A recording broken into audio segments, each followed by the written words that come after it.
amigos, ¿cómo se encuentran? Esperamos que muy bien y vamos a continuar con nuestro libro 29. Nos toca la lectura 2930 de julio 27 de 1931. El gran mal de quien no hace la divina voluntad. Ejemplo de Adán. Mi abandono en el santo querer divino continúa. Y comprendía el gran bien que mi pequeña alma sentía al vivir en poder de un querer tan santo. Él tiene al tal celo, la ama tanto, toma empeño de todo, incluso de las cosas más pequeñas de esta criatura, que parece que dice, ninguno me la toque, y hay de quien se atreva a hacerlo. Entonces yo pensaba, me ama tanto, y yo, ¿he tenido alguna vez la gran desventura de oponerme a una voluntad tan amable y adorable? Yo dudo fuertemente, en especial en este último periodo de mi existencia, en lo que he pasado, que haya habido alguna ruptura entre mi voluntad y la voluntad divina. Y mientras mi pobre mente estaba afligida por la triste duda, mi dulce Jesús, no soportando el verme angustiada, todo bondad me ha dicho, hija mía buena, ánimo, aleja de tu mente toda duda y angustia, porque éstas te debilitan y te hacen interrumpir el vuelo hacia aquel querer que tanto te ama. Esto es importante. O sea, todo lo que nos aflija, dudas, problemas, en fin, todo lo que incida sobre nuestro estado de ánimo, sobre nuestra forma de estar, de comportarnos, influye en este vivir en la divina voluntad e interrumpe, y fíjense la palabra que usa, el vuelo hacia aquel querer que tanto te ama. O sea, el girar, el estar siempre en esta actitud de estar siempre unido a ese querer tan santo, ¿sí? Dice, es verdad que ha habido reflexiones, miedos, faltas de pleno abandono, de modo que tú sentías el peso de tu voluntad como si quisieras salir en campo para hacer su camino, y te volvía como una niña pequeña que teme de todo, tiene miedo de todo, y tanto que frecuentemente llora. Y yo te tenía estrechada entre mis brazos para sostenerte y vigilaba más que nunca tu voluntad para tenerla segura. Por eso, hija, verdaderas rupturas entre mi divina voluntad y la tuya no hay, ni ha habido. Y si jamás esto hubiera sido, el cielo te libre, hija mía, habrías incurrido en la misma desgracia de Adán. Esto también debe quitarnos un poco todas esas dudas que nos asaltan de si estamos, de si no estamos, si nos salimos, si no nos salimos, por todas las circunstancias que pasan, como decíamos hace unos momentos, ¿no? Pero, o sea, no nos salimos, no hay una ruptura, no es que hayamos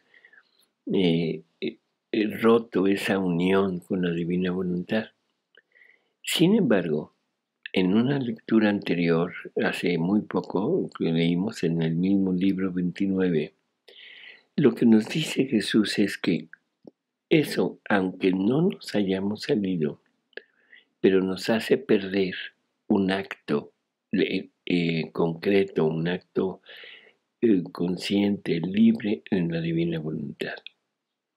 Entonces no rompemos con ella, no nos salimos de ella, seguimos viviendo en ella, pero ya estamos perdiendo actos.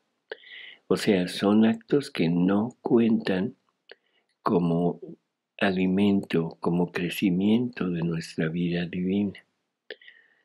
Aquí nos lo está diciendo también, pero de alguna otra manera. Por eso dice, verdaderas rupturas no ha habido, ¿sí?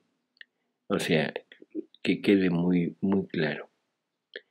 Y lo que nos dice es que toda duda y toda angustia nos hacen interrumpir el vuelo, o sea, interrumpir los actos continuos en el creer divino. Es interesante y sobre todo muy importante porque estamos entendiendo perfectamente que a veces las cosas de nuestra vida, los estados de ánimo, todo lo que hemos vivido en todo lo que nos sucede, no nos alejó, no rompimos esa continuidad de vida divina. Lo que pasó es que interrumpimos el crecimiento de esta vida divina, pero continuamos estando dentro de ella, mientras no hayamos hecho un acto realmente voluntario de decir me salgo, no quiero vivir en tu voluntad. Y ese acto solamente se puede hacer sobre todo cuando pecamos. Dice, ¿de cuántos preparativos no fue precedida su existencia? Está hablando de Adán, ¿no? Porque cuando dijo, sí, jamás sea, el cielo te libre, hija mía, habrías incurrido en la misma desgracia de Adán. Y ahora va a hablar de Adán. Dice, ¿de cuántos preparativos no fue precedida su existencia? Nuestro amor no se daba paz. Ponía fuera el cielo y el sol, un agradable jardín y tantas otras cosas, todos actos preparatorios como desahogo de nuestras obras por amor de este hombre. Y al crearlo, se vertió nuestra vida divina en él, haciéndose vida permanente de éste, de manera que nos sentía dentro como vida perenne y nos sentía fuera en nuestras obras creadas por amor suyo. Nuestro amor fue tanto que se hizo revelador de nuestro ser divino en el interior del hombre, porque había establecido nuestra vida permanente en él y revelador por fuera, de modo que cada cosa creada era una revelación de nuestro amor que le hacía. Es también interesante, ¿no? El amor divino, que es el que nos crea, en el momento en que la criatura está viviendo dentro de la divina voluntad, dentro del querer divino, dice que el amor se hace revelador, o sea, revela, muestra al ser divino en el interior del hombre. ¿Qué querrá decir eso? Sentir esa unión, sentir esa inseparabilidad con Jesús.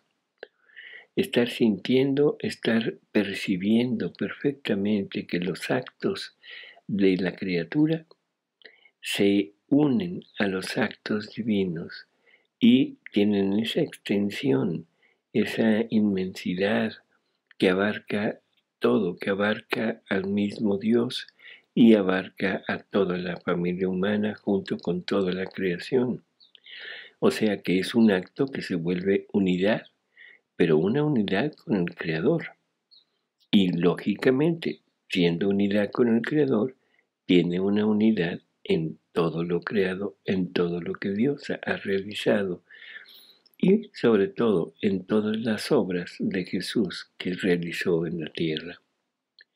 Entonces por eso se hace revelador en nuestro interior, pero al mismo tiempo se hace revelador por fuera. Y entonces cada cosa creada empezamos a entender, a descubrir en las cosas creadas el amor divino. El amor divino que Dios ha puesto en todo lo creado para llegar a nosotros. Así que es realmente lo que Jesús nos dice, que en la medida que vayamos viviendo aquí, vamos a ir descubriendo todo lo que Dios hizo para nosotros, pero descubriéndolo no en la parte material, sino sobre todo en la parte espiritual. Continúa y dice, mucho más que en la creación fueron dados al hombre tanto nuestra vida como todas las cosas creadas de manera permanente.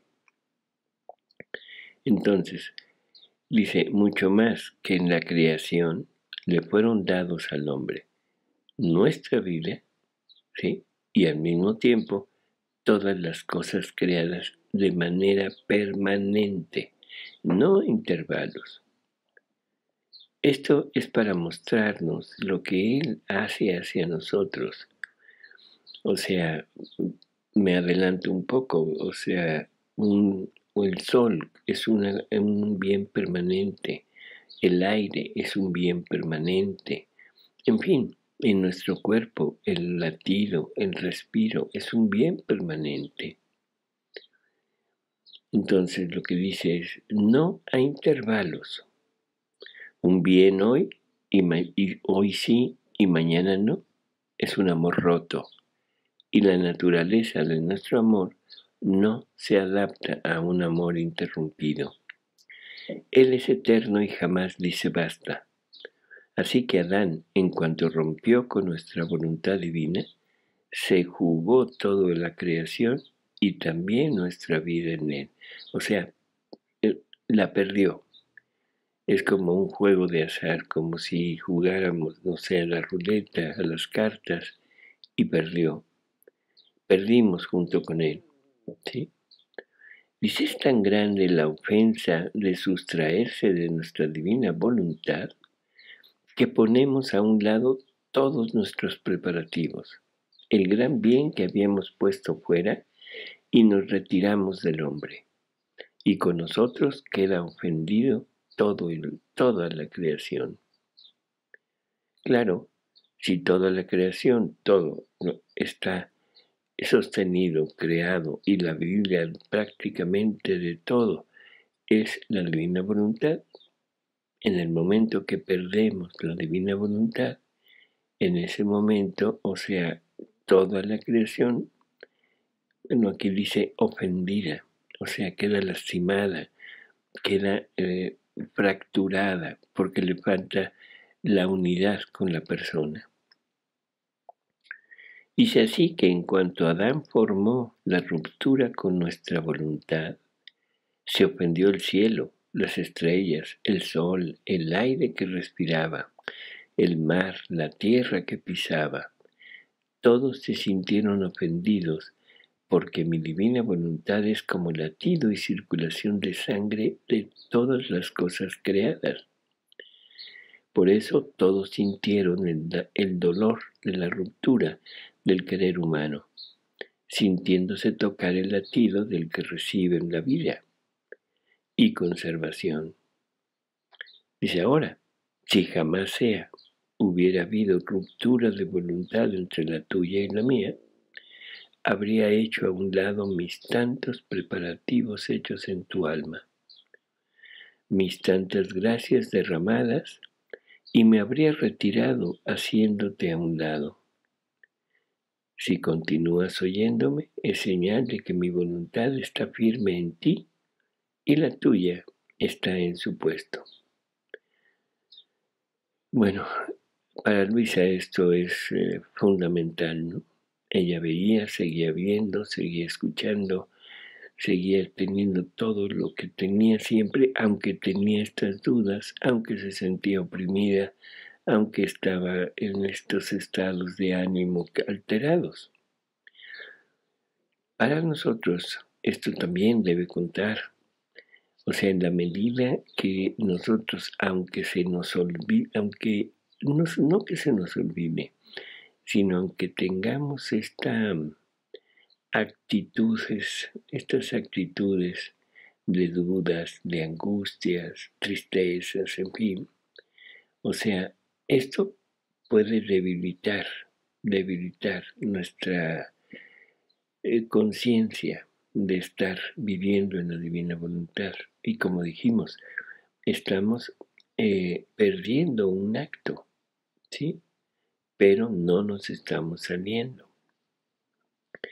Y si continuamos con la idea de vivir, si continuamos con ese deseo de seguir aprendiendo, con esta actitud de que seguimos entendiendo, esta es la señal de que Jesús sigue permanente en nosotros, que no nos hemos salido. Lo que nos sacaría sería el pecado. Así que no nos desanimemos, no tengamos dudas y sigamos adelante. Dice, si tú supieras qué significa no hacer mi divina voluntad, la criatura trataría de impedir y de hacer morir aquel movimiento que jamás termina y dar muerte a los actos santos que mi voluntad divina ha establecido cumplir en la criatura. Ella, o sea, la divina voluntad, quiere dar vida divina y mientras está por darla, si la voluntad humana no la recibe y se opone, se hace cuchillo para matar y sofocar esta vida divina en su alma. Parece que sea nada el no hacer mi voluntad, mientras que es todo el mal de la criatura. Es la ofensa más grande para nuestra Majestad Suprema. Por eso, atenta, y tu abandono en ella sea consuelo. Bueno, creo que es obvio lo que está diciendo, ¿no? O sea, si tuviéramos conciencia realmente de lo que es estar fuera de esta divina voluntad, en ese momento, si realmente tuviéramos la conciencia, haríamos lo que fuera, ¿sí? Por impedir salirnos de ella, por impedir que la divina voluntad estuviera actuando junto con nosotros. Si supiéramos lo que es darle muerte a un acto, ¿sí?, de la divina voluntad en la criatura también, no sé realmente qué haríamos, ¿no? Bueno, al final dice, parece que sea nada el no ser mi voluntad. Y esto hay que tenerlo muy, muy presente. Vamos a analizar lo que quiere decir. Que si la divina voluntad se saliera, o sea, ya no actuara con la criatura, es todo el mal de nosotros, o sea, todo el mal de la criatura. Pero sobre todo es la ofensa más grande para la Majestad Suprema. La ofensa más grande. O sea, ¿qué está diciendo? Que el pecado mayor, lo que más lastima a Jesús, a lo que más lastima a la divinidad, es el no estar en su voluntad. Y la pregunta es, ¿qué tanto ha sufrido nuestro Señor? O sea, porque toda la familia humana vive fuera de su voluntad. Y no nos referimos al vivir en la manera como nos lo está explicando ahora en estos escritos, sino en todo, en el aceptarla, en cumplirla, en en usar todo lo que nos había dado para incluso llegar a la santidad humana. O sea, porque recordemos, vivir en la divina voluntad no es nada más aquí, en esto. Esto es ya el culmen, la punta, el final.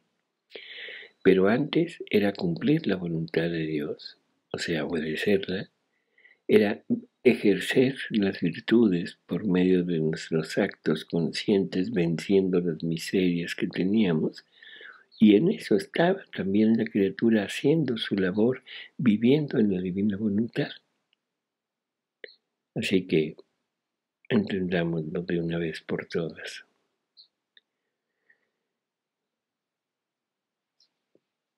29:31. Cada acto hecho en el querer divino forma el alimento para hacer crecer la vida divina en la criatura, el don más grande que hace Dios, la verdad.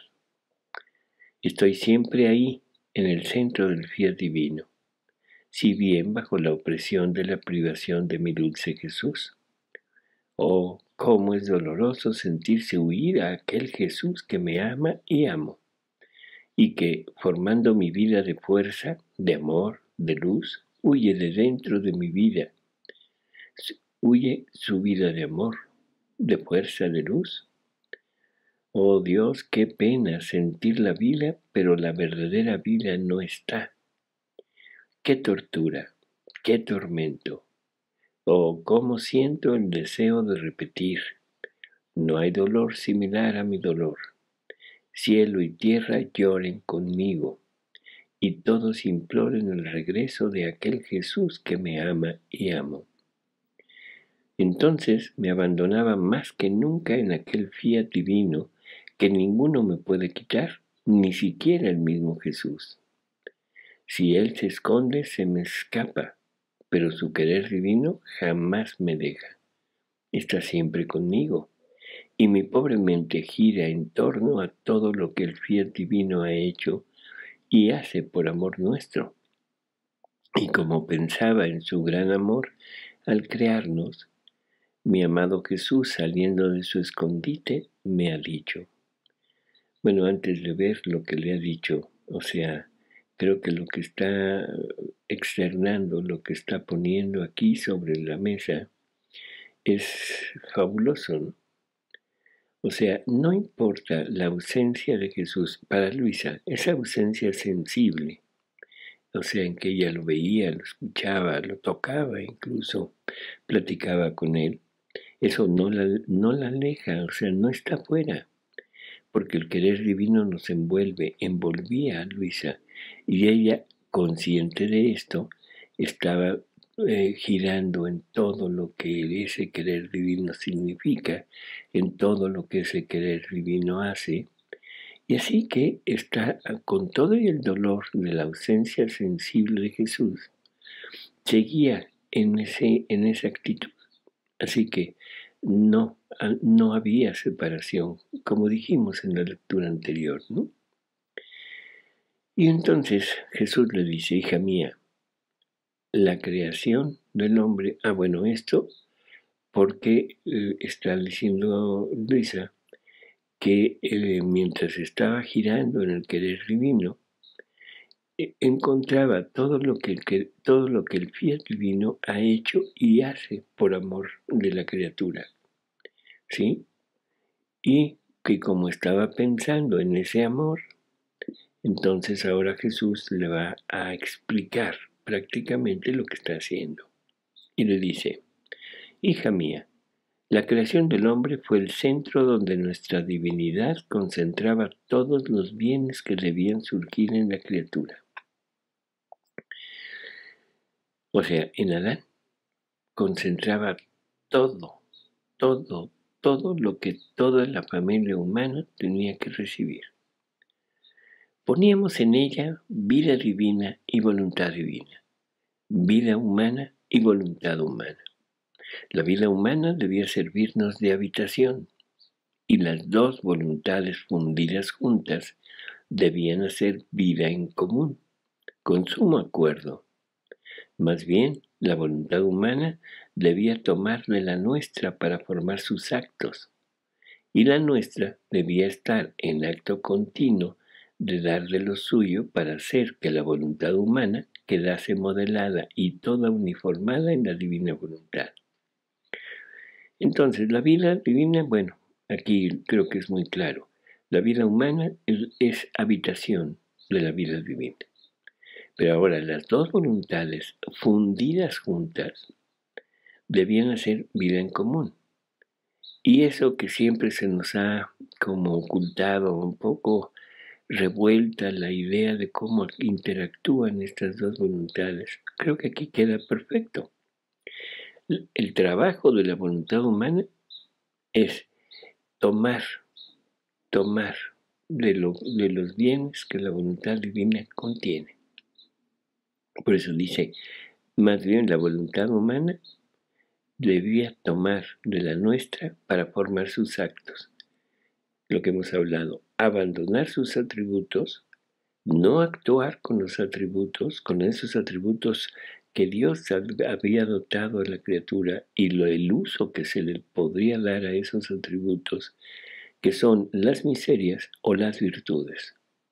Abandonar eso, ¿sí? Y ahora tomar de la divina voluntad lo suyo, o sea, todos los atributos divinos, todo lo que Dios contiene en sí mismo, y a obrar con eso.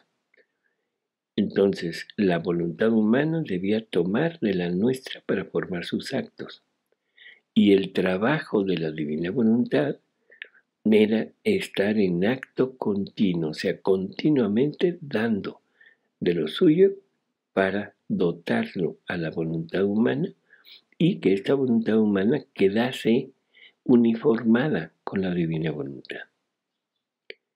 Dice ahora, no hay vida tanto humana, espiritual y divina que no tenga necesidad de alimento para crecer, para fortalecerse, embellecerse y felicitarse.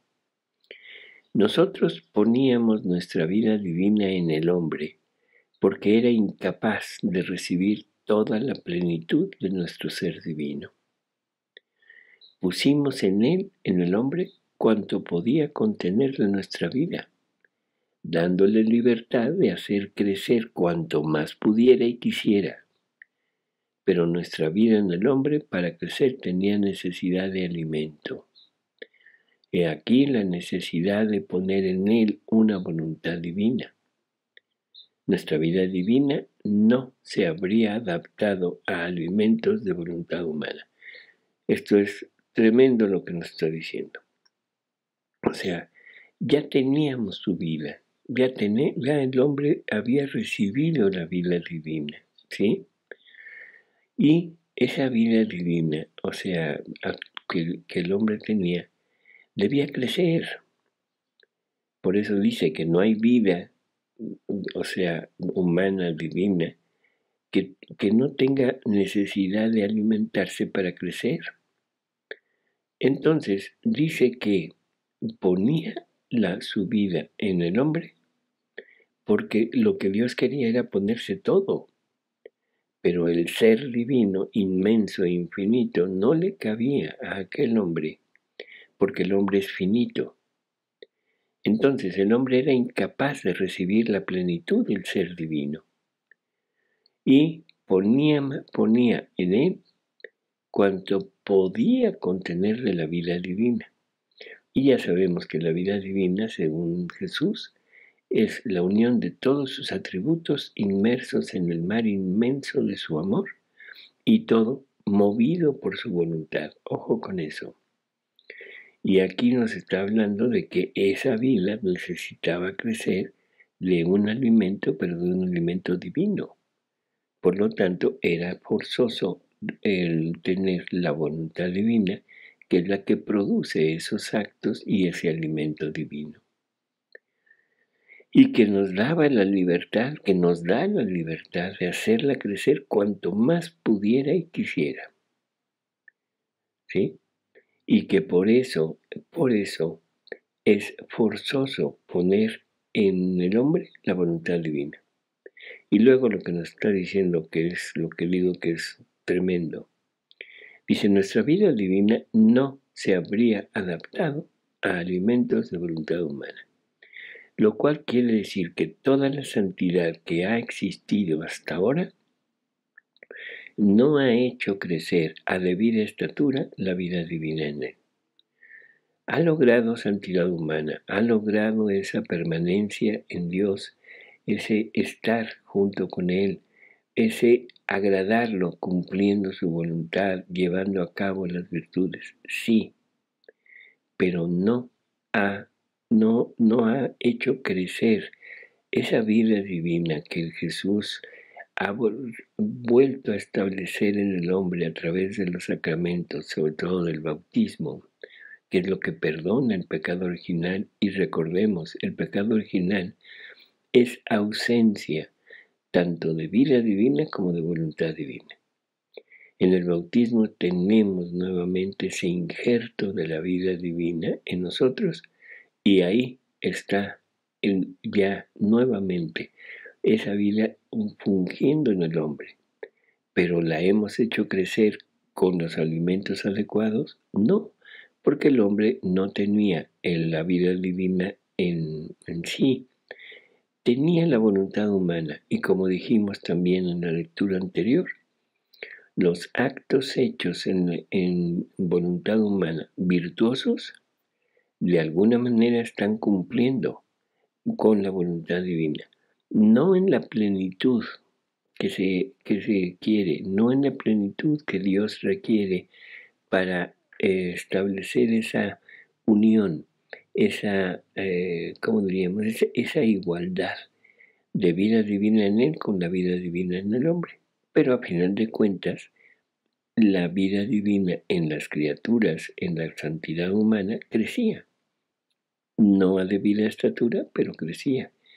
Porque si no, estaríamos diciendo que nadie ha tenido esta posibilidad. Y recordemos que la divina voluntad, o sea, también actúa en forma querida y en forma ordenada.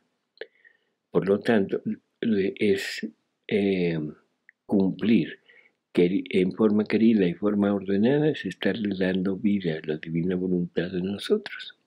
No hay problema. Dice, por eso todos los actos de la criatura hechos en virtud y en nuestra voluntad divina servirían para alimentar y hacer crecer nuestra vida divina en ella. De modo que conforme iba haciendo sus actos en nuestro fiat, ahora tomaba nuestro amor y nos alimentaba. Ahora tomaba nuestra fuerza, ahora nuestra dulzura infinita, ahora nuestras alegrías divinas para alimentarnos. ¡Qué orden, qué armonía poníamos al crear al hombre entre él y nosotros, hasta pedirle nuestros mismos alimentos por medio suyo! No porque tuviéramos necesidad, no, sino para mantener el ímpetu de amor, la correspondencia, la unión inseparable entre Él y nosotros. Y mientras Él se ocupaba de nosotros nos ocupábamos de alimentarlo a Él y de conservar nuestra amada habitación. Y no solo eso, o sea, ese conservar su habitación es lo que decía, ¿no? O sea, que la vida humana servía de habitación a la vida divina. Es como su hogar, su casa. Eso es lo que estaba conservando. Dice, y no solo eso, sino que le dábamos otros dones más bellos para hacerlo más feliz, amarlo de más y hacernos amar más. Pero, ¿quieres saber tú cuáles son nuestros dones más bellos que dimos a la criatura? Manifestarle un conocimiento de nuestro Ser Supremo, una verdad que nos pertenezca, un secreto nuestro. Esto es el don más bello que les hacemos. Cada uno de estos dones es un vínculo de más que ponemos entre ella y nosotros. Cada verdad nuestra es una propiedad que ponemos en su alma. Es por esto que en el alma donde reina nuestra voluntad, encontramos nuestros alimentos divinos, nuestras propiedades, por cuanto a criatura es posible, nuestra habitación. Por tanto, nos encontramos en nuestra casa, en nuestro centro, en medio de nuestras propiedades.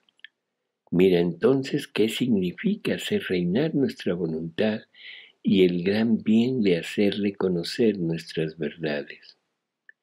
Cada conocimiento nuestro lleva cada uno un don distinto. ¿Quién lleva la luz? ¿Quién la fuerza? ¿Quién la bondad? ¿Quién la sabiduría?